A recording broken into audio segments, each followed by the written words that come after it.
To many African American troops in the Civil War, their role and significance in the war were not limited to fighting for their respective sides, Confederate or the Union, but also a spark for change.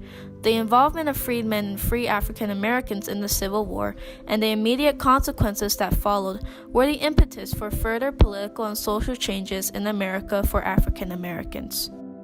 Set the scene for us in terms of African American involvement in American troops before the Civil War.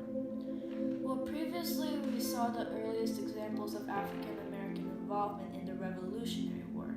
In the South, it was forbidden to arm slaves, but for the sake of having enough soldiers, George Washington had lifted the ban on African American enlistment in 1776. Later on in the War of 1812, however, they were not allowed in the Army due to the Militia Act of 1792. What was the significance of the Militia Act of 1792? The Militia Act of 1792 holds a lot of significance because of the several amendments made to it. The most significant of the amendments was that in 1795. This amendment had prohibited arming African Americans and also prevented them from enlisting and serving in the Army. Many African Americans would serve in the Navy, as there had not been a ban against African American naval units due to the fact that there was just not enough naval personnel during the War of 1812. So what led to the African Americans being able to serve in 1862? With the amount of casualties that the Civil War had begun to incur, there was just a need for more men to fight. There had previously been hesitation to involve African American soldiers, however, as the Lincoln administration was worried that this would trigger the secession of the border states. However, with the lack of white volunteers and a growing number of freedmen, the government reconsidered this as they just needed more people, thus leading to the Second Confiscation and Militia Act in 1862. African Americans had been involved in minute ways since the beginning of the war, both in the Union and in the Confederacy. However, colored members of the Army would not fight on the front lines on either side for years to come. In the Union, while colored soldiers were respected more than they would be in the South, they were by no means considered equal. They often were used as cooks, blacksmiths, and nurses. The Confederacy acted in a similar way, using colored men for camp duties and to build fortifications. The South, in fact, was offered a trained regiment of black soldiers at the beginning of the war by Louisiana, but denied them. The true inclusion of African Americans into the Army and Navy were perpetuated by the Second Confiscation and Militia Act of 1862, as well as the Emancipation Proclamation of 1863 in the Union. The Second Confiscation and Militia Act, while not directly inviting blacks to join the front lines, definitely acted as a first step to their integration by allowing the president to enlist as many colored soldiers as he saw fit. The Emancipation Proclamation, on the other hand, could almost be considered a direct call to arms and did much more for the Union. Blacks ended up accounting for 10% of the Union Army, about 200,000. Lincoln stated in his proclamation that all persons held as slaves within said designated states and parts of states are and henceforth shall be free.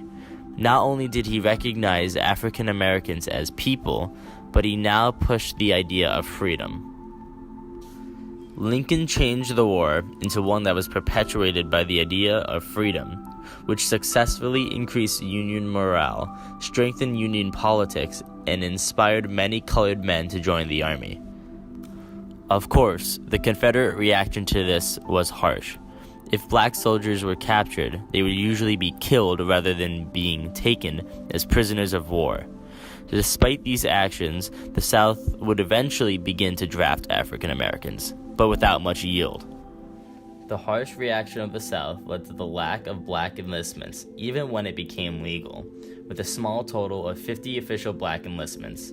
Instead, at the end of the war, the main job of the Southern black population was to sustain the Confederate economy by doing things such as growing cotton and to do jobs that would assist the white soldiers fighting on the lines, such as building and cooking.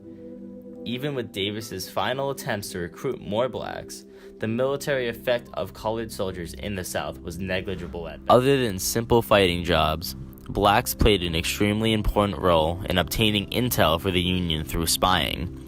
So-called black dispatches would pose as slaves and obtain intel from the Confederacy. Even Robert E. Lee recognized African Americans, stating, "The chief source of information to the enemy is through our Negroes." Worth noting is that black regiments were paid less, $3 less a month, not including the clothing tax, which did not apply to white soldiers and would cost another $3. They were often mistreated by their fellow soldiers and suffered both physical and verbal abuse. Even after enlistment, black soldiers were not sent to as many battles as whites. There are, however, some tales of famous black regiments, such as the 54th Massachusetts Black Regiment, which was dramatized in the 1989 movie Glory. Under command of a white officer, Robert Goodshaw, they attacked Fort Wagner, but were outnumbered and outgunned. While the 54th may have lost their lives, their bravery proved that African Americans were just as good as a soldier as any other man. As the Civil War came to an end, many African Americans and slaves wondered what would happen to them. After the Emancipation Proclamation was stated back in 1863, many slaves were freed and the Union African Americans joined the war as stated previously. But post-war, the future was uncertain for them and would be a whole new challenge. New amendments were made to give more rights to African Americans, the 13th being the first. It was made in 1865, which stated the amendment that abolished slavery. The 14th Amendment came next. It was made in 1868, and it stated that it gave citizenship to former slaves and African Americans, and it granted citizenship and equal civil and legal rights to African Americans and slaves who had been emancipated after the Civil War, including them under the umbrella phrase, quote, "all persons born or naturalized in the United States." Last but not least, the 15th Amendment was made in 1870. It guaranteed that the right to vote could not be denied based on race, color, or previous condition of servitude. The amendment complemented and followed in the wake of the passage of the 13th and 14th Amendment. Even after these new amendments were made, in the South, they were completely ignored. Many Southern states made black codes, which were very similar to slave codes. They restricted the movement to former slaves to try and get them to work at former plantations that they were owned by, and would be paid extremely low wages. One of the biggest helps was Freedmen's Bureau. This organization helped former slaves adapt into their new lives by supplying food, jobs, and homes. They made hospitals and schools for higher education while trying to help the newly freed slaves find land that was abandoned during the Civil War. Because many Southern politicians were considered traitors after the Civil War, they were not allowed to hold a position of power, making vacancies that needed to be filled. Many African Americans from the North were able to come to the South and fill those positions. For example, Robert B. Elliott of South Carolina and John R. Lynch of Mississippi. Both were speakers of their state House of Representatives and were members of the U.S. Congress. Jonathan Gibbs served as Florida's Secretary of State and Superintendent of Education.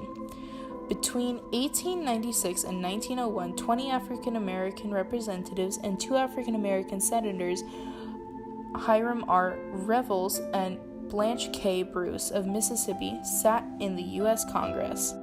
However, this new political achievement for African Americans was short-lived because the North pardoned Southern political leaders, which led them to retake power. This then proceeded to have many negative consequences, such as white supremacy and anti-black groups that would threaten and taunt black politicians to stay away from office. The most famous group was the Ku Klux Klan, or the KKK. With these new consequences, they led to new laws of segregation which started in Tennessee. They stated that whites and blacks were not allowed to get married. It also led to the Jim Crow laws that made blacks and whites segregate in almost every public location. Finally, it got so bad that there was a Supreme Court case of Plessy versus Ferguson that was about the segregation of railroad cars. It would be a long, hard road for African Americans before they got the true freedom they desired and deserved. By the time the war ended, 180,000 African American men had served in the Army and another 19,000 served in the Navy.